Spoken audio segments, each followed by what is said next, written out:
નમસ્કાર ખેડૂત મિત્રો, ફરી એકવાર મારી આ ચેનલ ખેડૂતને લગતી માહિતીમાં આપ સૌનું હાર્દિક સ્વાગત કરું છું. મિત્રો, આપણે આજે આવી ગયા છીએ જે ડુંગળીનું વાવેતર કરેલું હતું 8/9/2024 અને આજે તારીખ છે 22/9/2024. બરોબર, તો આપણે ડુંગળીનો પહેલો રાઉન્ડ મારવા આપણે આવી ગયા છીએ. અને બીજી વાત કે ડુંગળીને આપણે માનો કે 8 તારીખનું વાવેતર હતું, એટલે 8 ને આજે 22 તારીખ છે, એટલે 10 ને આજે 14 દિવસ પૂરા થયા. બરોબર, કે આપણે અત્યારે ડુંગળીના હાલ એવા છે કે તમને ફોટા પણ હું તમને સાઈડમાં ડિસ્પ્લે ઉપર એડ કરી દઈશ કે ઉગીને અત્યારે કાયદેસર આમ સરખી રીતે ઉગીને હમી થઈ રહી છે. અને ડુંગળીમાં આપણો આ પહેલો રાઉન્ડ છે. બરોબર, કે જે આપણે આગલા વિડીયોમાં પણ તમને વાત કરી હતી કે ડુંગળીના વાવેતરથી લગાડીને કાપણી સુધીના A to Z વિડીયો તમને આ મારી ચેનલમાં જોવા મળશે. તો ચાલો હવે આપણે વાત કરીએ કે દવા કઈ કઈ આપણે અત્યારે પહેલા છંટકાવમાં આપણે ઉપયોગ કરેલો છે. બરોબર, તો આપ આ જોઈ શકો છો કે પેલું તો તમને વાત કરું તો ફૂગનાશક છે કાર્બેડાઝિમ 50% WP ફોર્મમાં જે આવે છે. બરોબર, હજી ખાસ કરીને ધ્યાનથી આ જોઈ શકો છો કે જે મારા હાથમાં છે. બરોબર, આવડવા. અને તે પછી આપણે બીજી જે જંતુનાશક દવાની વાત કરી તો એ એક જ દવા લેવાની છે. બરોબર, કે જે PI નું જે આપણે આ સાદી ભાષામાં આપણે કહી કે ઇથિયોન 40% અને સાયપરમેથિન 5% EC ફોર્મમાં તે પણ આવે છે PI કંપનીનું. બરોબર, ખાસ નોંધ મિત્રો કે દવા આપણે ગમે તે વાપરીએ તે સારી કંપનીની દવા વાપરવાની છે. અને ત્રીજા નંબરની મિત્રો વાત કરીએ તો આપણે હ્યુમિક એસિડ છે 98% વોટર સોલ્યુબલ.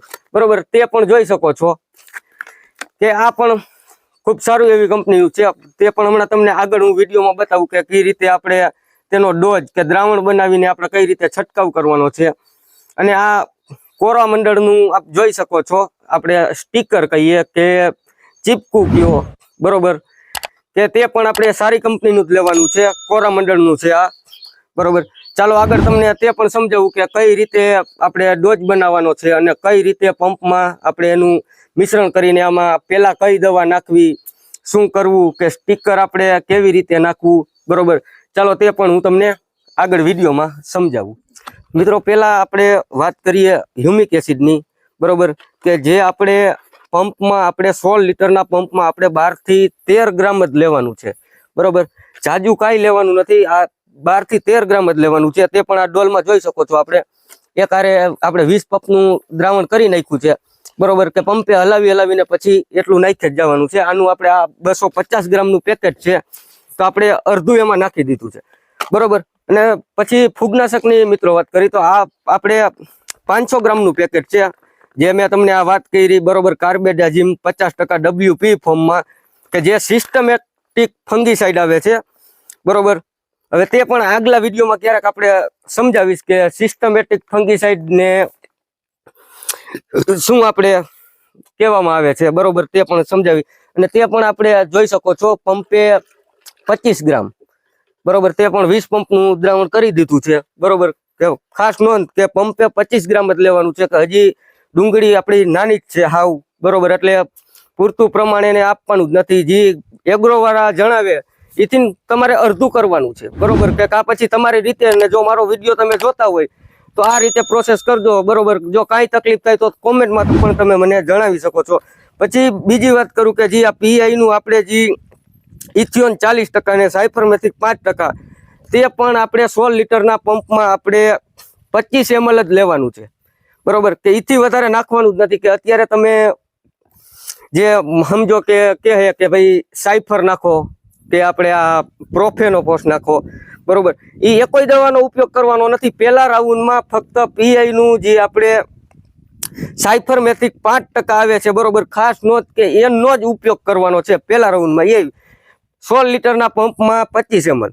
ને જે આપણે આ સ્ટીકરની જે વાત કરી, બરોબર, કે સ્ટીકરની વાત કરી કે એ પણ મિત્રો ખાસ કે જો અત્યારે આ પંપ પણ તમે જોઈ શકો છો, આખો પંપ ભરાઈ જાય એટલે 16 લીટરના પંપમાં એ તમારે 5 ml જ, ફક્ત 5 ml જ નાખવાનું છે. બરોબર, અને બીજી વાત ખાસ કે મિત્રો ગોળ નોઝલનો ઉપયોગ કરવાનો છે. કે ડુંગળી અત્યારે આપણી એક હરી કે વધીને બીજી હરી નીકળતી આવે છે. એટલે ગોલ નોઝલનો જ ઉપયોગ કરવાનો છે. જે પટ્ટી નોઝલનો ઉપયોગ કરવાનો આવે એ હજી કૂપરું એનું થઈ જાય કે કાયદેસર, બરોબર, ત્યારે જ પટ્ટી નોઝલનો ઉપયોગ કરવાનો છે. તો મિત્રો, જેમ કે તમને આ સમજાયું દવા વિશે બધી માહિતી, બરોબર, તે પણ ખાસ કે તમારે ખાસ નોંધ કે તમારે પૂરતો મારી ઉપર પણ ભરોસો કરવો નહીં કે તમારા જે નજીકના એગ્રોવાળા હોય, બરોબર, એની પહેલા માહિતી તમારે લેવી. પછી તમે કદાચ મારો વિડીયો જોતા હોય તો વિડીયો જોઈને પછી તમને જે એમ લાગે કે મારે આ પ્રોસેસ કરવી છે તો તમારે તો જ એ પ્રોસેસ કરવાની થાય, બરોબર. અને જેમ કે જણાવ્યું તમને કે આ ડુંગળીનું વાવેતર કરેલું છે. અત્યારે મારે ટોટલ 15 વીઘાનું ડુંગળીનું વાવેતર કરેલું છે. અને એમાં પણ મિત્રો કે જેમ કીધું કે વાવણીથી લગાડીને કાપણી સુધીના વિડીયો તમને આ મારી ચેનલમાં જોવા મળશે.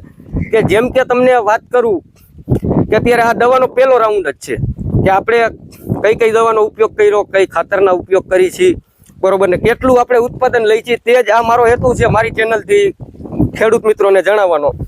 કે જો તમે આવી રીતની ટેકનિક અપનાવો કે આવી રીતનું તમે આ ખુદ જાતે જ તમે આ બધું શીખી જાવ, બરોબર, કે કઈ દવા છાંટવી, શું કરવું, તો તમારે કોઈ એગ્રોવાળાની પણ સલાહ લેવાની જરૂર નથી.